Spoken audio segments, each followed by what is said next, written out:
Hey there, welcome to the Teeny Tinkers channel. I make ball jointed doll and craft related content. When I was thinking about the types of videos I wanted to start making on this channel, behind the scenes and day in the life of a full-time artist videos were absolutely a must. I am introducing this new format which I'm calling Studio Vlogs.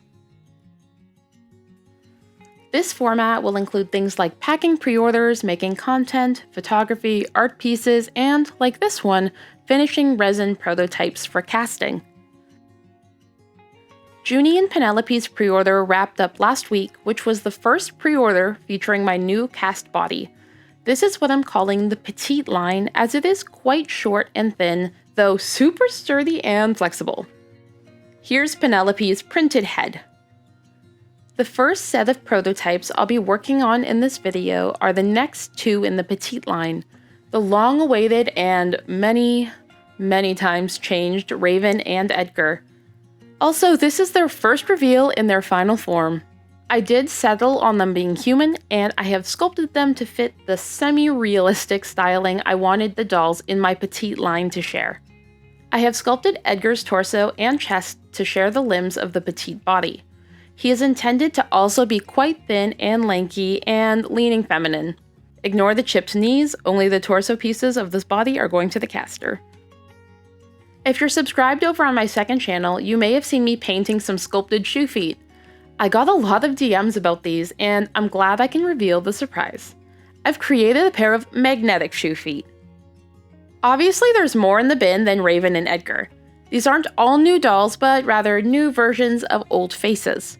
You might recognize these two as Luna and Soleil. I'm converting them to classic head caps, and I've updated the profiles, ears, and head shape. Let's compare to V1 Luna for a moment. Though this particular Luna was the first iteration with the profiles I was not happy with, I do have the updated faceplate here though. This is the version people who joined the first pre-order got. It's more rounded out than the first, but let's compare to the new Luna. I've abandoned the flatter face look and added more volume to the lips and chin. The ears are simpler and more pointed than the V1 ears as well. The Celestial Squad are part of my Slim Mini line, which leans very stylized.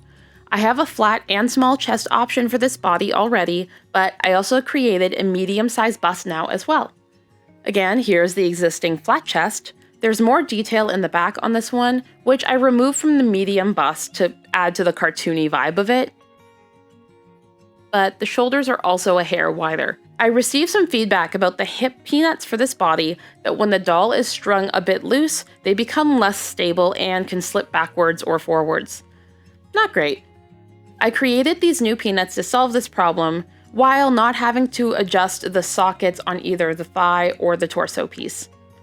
They have a ridge added to lock the standing thighs into place, and I've removed the slots in the back of the peanuts, so no more sliding backwards.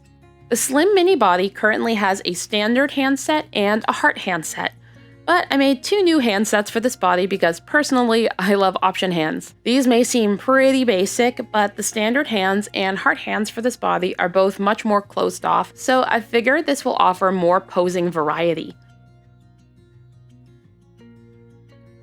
Oh, a new face? Yeah, but a reimagine of Aura. Aura V1 and Soleil were too similar for my liking, so I thought it best to switch her up.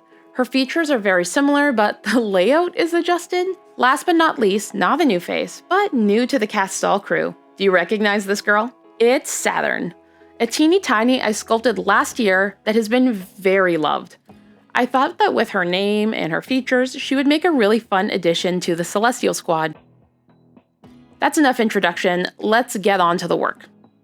Usually I print my prototypes to fit test and then send my caster the files to print and primer. This has typically saved me the stress of shipping and trying to primer in the winter. It's more expensive, but used to cut the workload and stress load back for me. Sadly, my caster has been super backlogged with artist doll files. Printing, joint fitting, sanding, and primering also takes him a long time. And it changed the speed at which he can cast a doll or send samples. This is why it took so long to get Junie and Penelope's samples this time.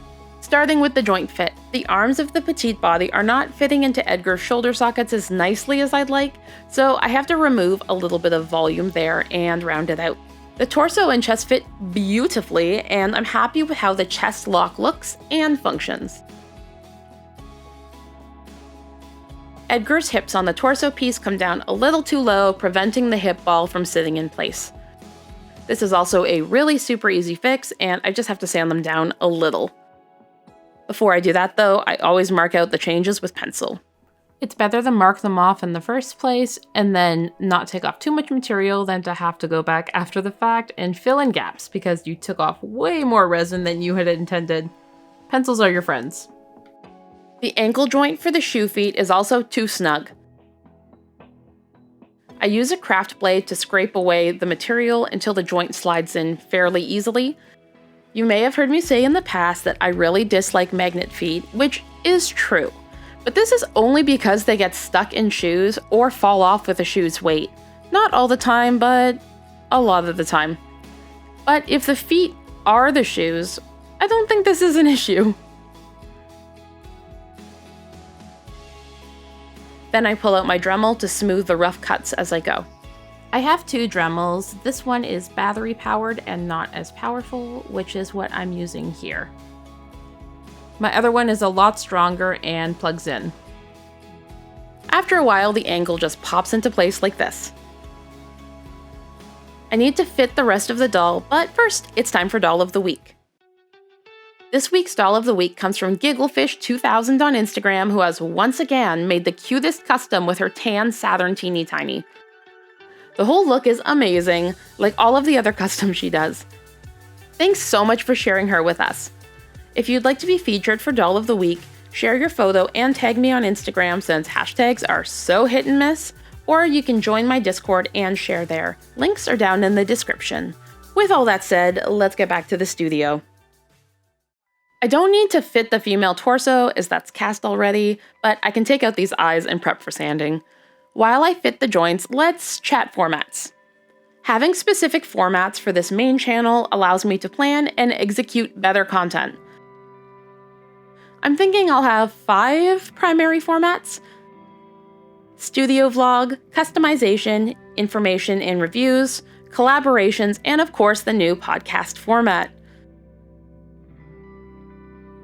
Now, I may deviate from this from time to time, especially if there's a special series or a different video I want to make, but I think this is going to give me a more solid framework to plan and make content around.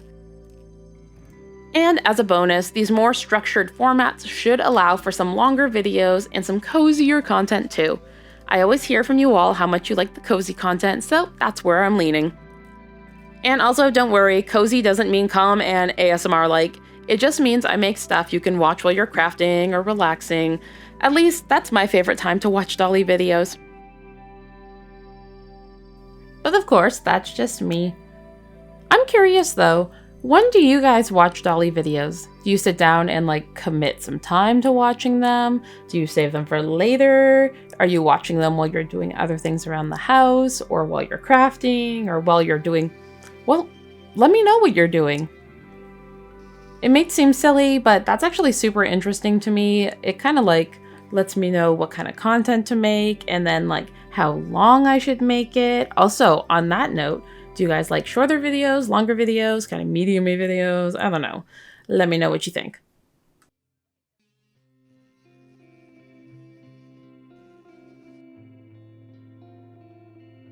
I'm happy with the basic fit for the shoulders and hips now. Head cap fits good too, though this head cap is just a backup since it's the same one Junie and Penelope already use. So, on to the slim mini body.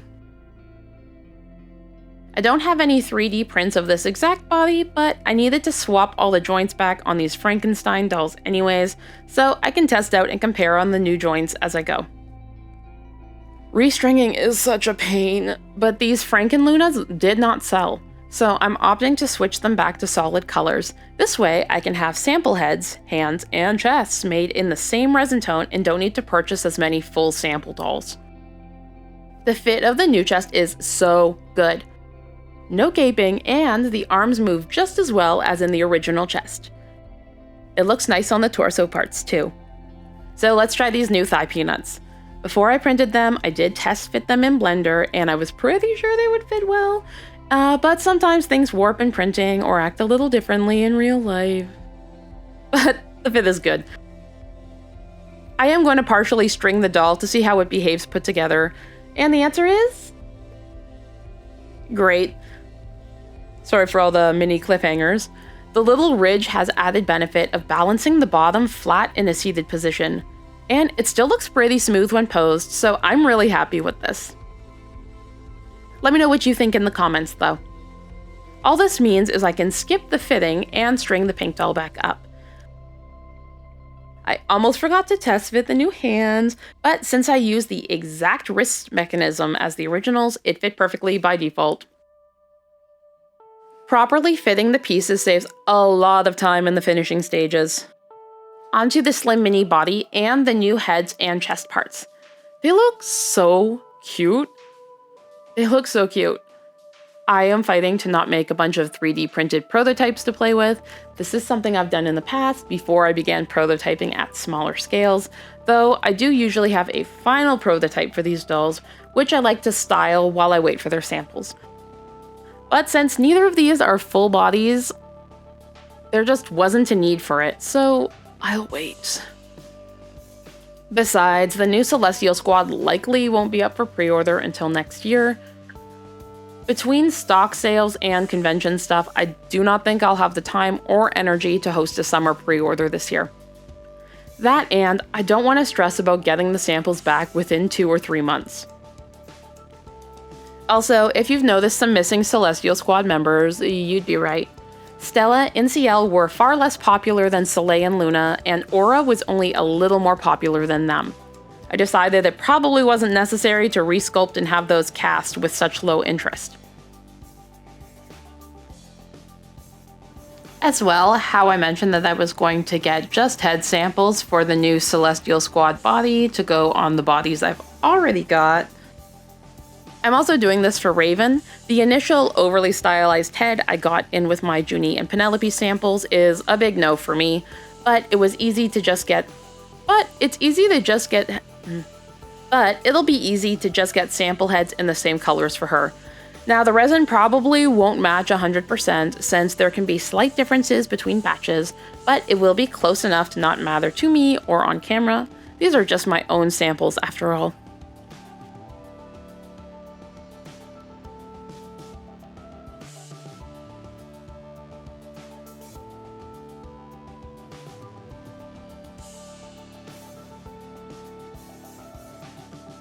After I sand off the supports and majority of the print lines with my Dremel, I give them a wash and start wet sanding. Wet sanding goes pretty quick, but at this point we're sitting around hour 7 or 8 of the studio process. I do really enjoy wet sanding. It's my preferred way of sanding. First of all, having the wet sponges catches a lot of the resin dust, so it's not nearly as messy or hazardous to have all that resin dust flying around.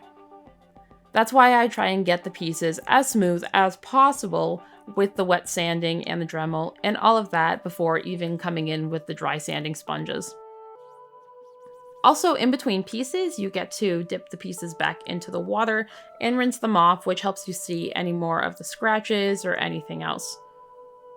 They do look deceptively smooth and shiny coming out of the water though, so really important to keep that in mind.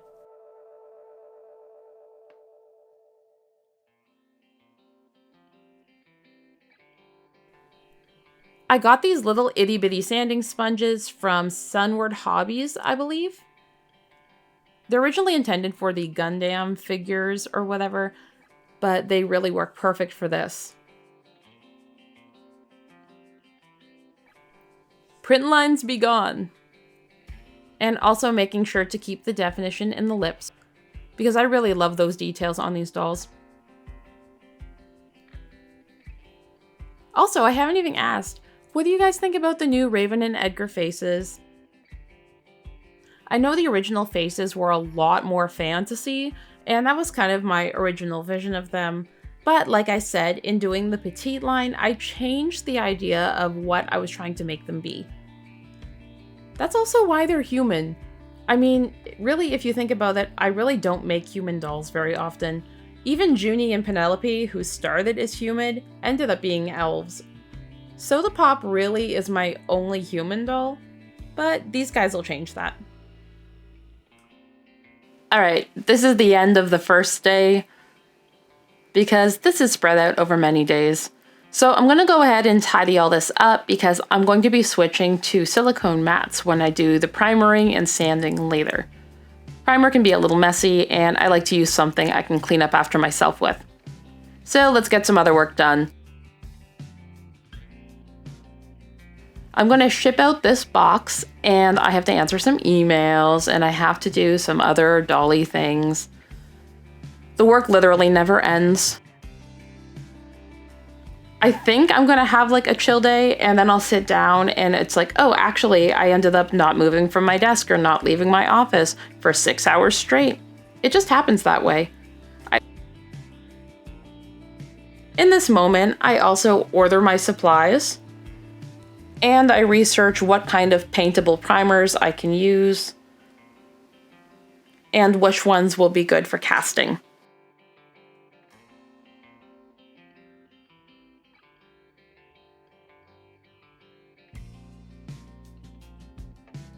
I update my website and work on a sculpting commission.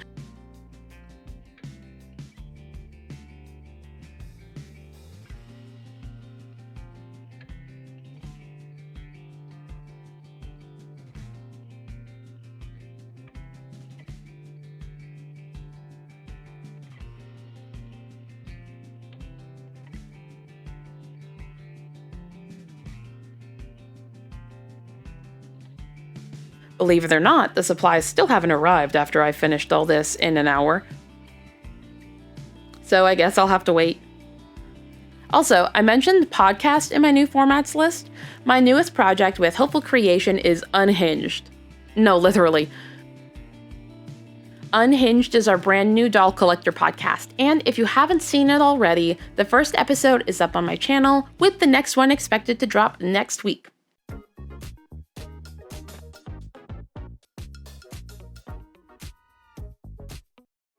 But I'm back in the studio a few days later, and it's time to get back to work. Now that the pieces are dry, I can see more of the imperfections and spots where they are still a little shiny and unsanded. I take the Dremel to the dolls again, focused mainly on the channels and eye wells. They need to be smooth as well. There aren't very many spots on the face or the surfaces that need a lot of work, but my caster I know does like when the channels are nice and smooth and round. Although some casters will drill their own channels after the fact, I think mine pretty much uses the channels I make, which I really like because it means I know how the doll is going to pose and hold positions. Then I use some tiny dry sanding sponges to get the tighter areas. Sometimes when you wet sand, you miss little things that you can see better when the piece is dry. This is especially true of things like micro scratches. Magic Eraser is really good to buff things out as well. For supplies, I opted for Vallejo, I hope I'm saying that right, plastic putty, and primer. The reviews on both were really good, and I also picked up some new sculpting tools for the putty and for future use. I do already have some sculpting tools, but these are bigger, and I thought it would be better for, working with bigger surfaces and stuff. The plastic putty worked great for filling the head cap gaps. I just left it for 10 minutes to partially cure before pressing the pieces together to get the right fit. It worked like a charm. Coming out of the tube, I was a little skeptical. It has very much a toothpaste consistency. I also pressed it into the spots where I removed a lot of resin to fill in any cracks or dents. It spread really easily with a gloved finger. I definitely do not recommend doing this without gloves because I have a feeling it would live on your finger forever.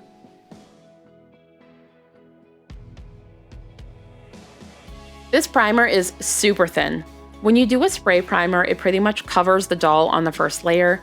I had to paint 2 to 3 layers between each round of sanding to feel like I'd added enough to even bother sanding. At least by the time I painted on the first layer of the last piece, it had been 45 minutes. And I was also able to repeat the process on the first piece again. So basically, to do 3 rounds of primer, it took just shy of 3 hours. Also, here's how the head cap turned out with the putty. This is layer number 2. As you can see, coverage, this would be more of a BB cream or a CC cream than a full coverage foundation for my makeup girlies. Or makeup boys. You know, whatever floats your boat. After letting those layers dry for a few hours, I could sand. You lose so much primer every time it's time to sand, but it also highlights the areas you thought were smooth enough, or you thought had no print lines, but they were just hiding. All those little lines can be super deceptive, and I know it seems like they're not a big deal to anybody who's not casting the dolls, but any little line or weird little dent or anything is going to show up in the final version. So your piece has to be basically perfectly smooth, but not shiny. You need it to be smooth but not polished, if that makes sense. You can especially see some of the lines on some of the Celestial Squad heads, but the good news is the primer is filling in the cracks a little bit.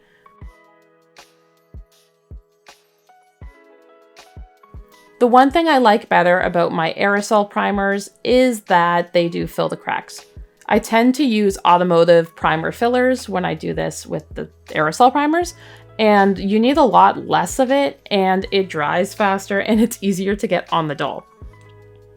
Usually I just put the pieces on skewers or hang them on strings and spray them, and it's really fast, and I can do this outside as well. However, there is something super relaxing about doing this by hand while listening to true crime podcasts, as relaxing as true crime podcasts can be.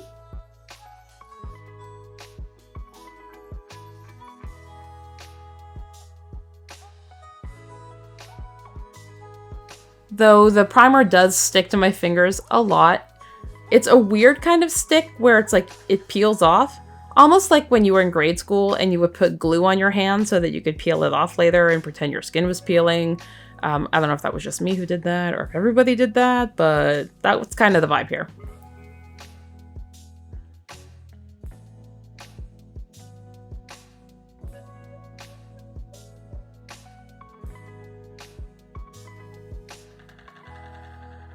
I can finally see the progress at this point where they're starting to look truly smooth. Some of the spots are a little bit thinner, but as long as they're covered and smooth, that's okay, I think. Although I do expect my caster to want to give an extra sand or an extra primer with a primer he's more comfortable casting at the very end. My goal here was to smooth and joint fit as best as I possibly can, given that I have to do it inside and that I have to then ship the pieces and hope nothing scratches or breaks. I ended up repeating the process of primering, sanding, and smoothing, I think 5 or 6 times. And again, remember that in between the paint drying and me being able to sand it, I do like to wait about 12 hours, so it did end up taking literally a week. But I'm really happy with how all the pieces came out. And I'm really happy with the joint fit and everything.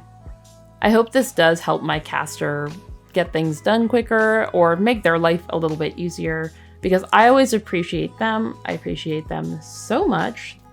They are so great to work with, so I don't mind making their job a little easier and helping them move things along a little more.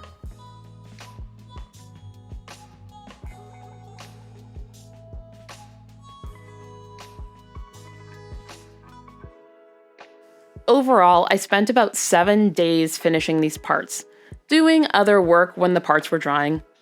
Eventually, I got a lot of smooth parts that were ready to send to the caster. I'm so excited to see them in pretty colors. I'm probably just going to have them made in the same colors I've already offered. Celestial Squad colors for Celestial Squad, Penelope and Junie colors for Raven and Edgar. I'm especially excited about the shoe feet. I'm really excited because I can have the ankles cast to match the doll, but then the shoes can be in different colors. Doll shoes are expensive, and you're never 100% sure that they're going to fit the doll you had in mind for them, These will fit every time. And hypothetically, you could have extra pairs to match different outfits, which I think is super fun. But it's time to wrap up this vlog and these parts. Let me know what you thought about this format, and if there's any behind the scenes or processes you'd like to see, feel free to share those with me down in the comments. I'll probably also use a similar format to this for things like convention vlogs and stuff in the future. But for now, if you're already subscribed, thanks so much for subscribing. If you're new here, I hope you like the content and consider subscribing. My goal for this channel is still to hit 10,000, and we're getting close. I really believe we can do it, guys. So if you're not subscribed, it would mean the world if you went ahead and did that. As always, I hope you have a fantastic day. Bye.